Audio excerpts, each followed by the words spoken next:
What is copyright? It is a bundle of rights that gives the owner of a work the sole rights to reproduce it. But Harvard professor and political activist Lessig sees it as something more, as an outdated law that must be modernized in today's digitized world. I had a chance to speak with Professor Lessig during his recent visit to Berkeley about copyright as it relates to the internet and transparency between money and politics. What do you see as the principal problems with copyright law? Well, copyright law was designed originally to regulate a tiny slice of culture, basically commercial creators of culture, publishers. But what's happened now is that because the law regulates, quote, copies, and everything anybody does in a digital environment with any form of culture produces a copy, it now purports to regulate every single activity of any consumer anywhere, and requires they have a license, or requires that they get permission or pay a certain amount of money just to access or use culture in a way that historically has been completely free of regulations. In response to this situation, Professor Lessig and colleagues Hal Abelson and Eric Eldred founded Creative Commons in 2001, a nonprofit organization that develops licenses which allow creators to decide which rights they would like to reserve or waive for the benefit of other creators. The Creative Commons license sits on top of a copyright, and what it does is it just makes the copyright easier for others to build upon and share. So,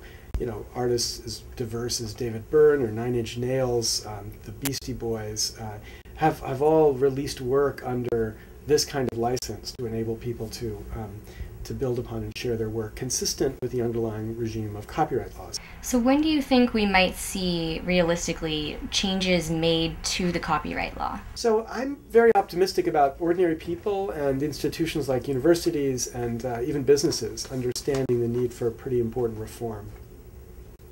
I'm not optimistic about politicians understanding this right now. And that's because of the other problem that I've focused my energy on for the last couple of years, which is what I think of as a kind of corruption to the political system. In recent years, Professor Lessig has shifted his attention to the transparency movement, attempting to make clearer the way that money and politics are connected. Unlike with copyright law, where when we started 90% of the world didn't understand what the issue was, with this fight about the relationship between money and politics, the vast majority of Americans already understand the issue, and they already have a very strong view. The challenge here is not so much to educate people about the underlying facts. They already believe that. It's to give them a picture of a different system that might actually be better, might actually work to restore integrity to the political process. And so we've been working on ways to build systems to fund elections that don't make it so large dollar contributions are the obsessive work of politicians, and instead they focus on what the people want. In the future, do you see yourself possibly running for any political position to try to attempt change from within the government?